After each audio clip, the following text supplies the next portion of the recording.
Hey, Elaine. Elaine, this is a question that seems to have been asked a few times over the last couple of weeks. But what do you think the problem is with the starts? Well, there's no doubt that giving any team three power plays in the first period is going to make it challenging on your team. And our penalty killing, as we know, has been off, and the other team has been able to capitalize. So, they scored their first two goals on their power play.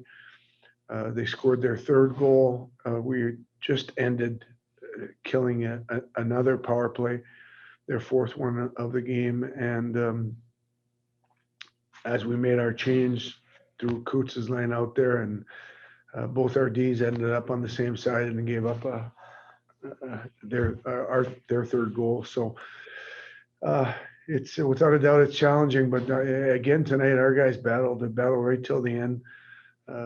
Coots's line is playing extremely hard. We need to find other guys to be able to contribute offensively also.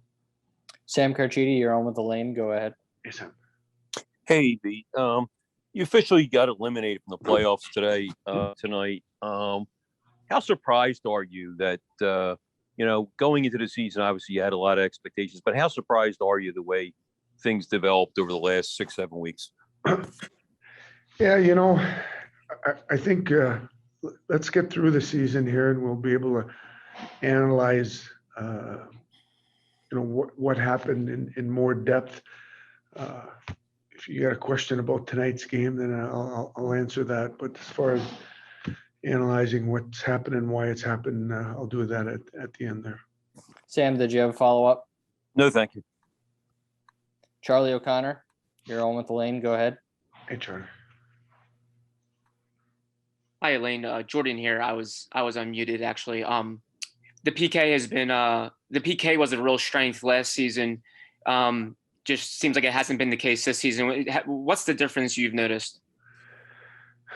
Well, we've got one thing I will say is we're trying to work some of our young personnel in, and it's been a learning experience.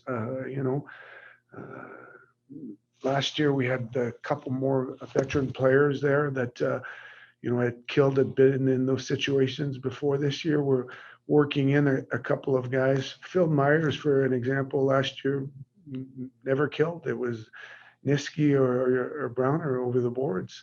So this year we're throwing over the boards. Him, and I don't want to get into specific names there, but obviously trying to work in some personnel, and it's made our penalty killing a little bit more challenging. Okay, Charlie O'Connor, now you're on with Elaine. Go ahead. Hey, Charlie. Hey, Elaine. You mentioned a few minutes ago about the start and the penalties that put you guys in a bad spot. What explains, the parade of penalties that happened in the first period? Was it sloppiness, effort? I guess what causes that? Well, in my estimation, there were, average penalties from our end, things that you have to stay away from if you want to have a good start and you want to play a fast game, and give them credit. They're a fast team, but after that first period where we gave up 9 shots, and most of them were on the power play. I think 4 or 5 of them were on the power play. Our 5-on-5 game was pretty good, but mostly most of our 5-on-5 opportunities and chances are coming from Coots's line. We need other guys, as much as they might be working hard, to contribute more, and we'll see if we can't get that next game. Last question, Bill Meltzer, you're on with Elaine. Go ahead. Bill. Hey, Lane. Only a 2-game sample size. What are your observations on Nula so far? Yeah, I mean, the young man obviously has got some puck skills, and like you say, it's a small sample size. This is the best league in the world, but he has shown some upside.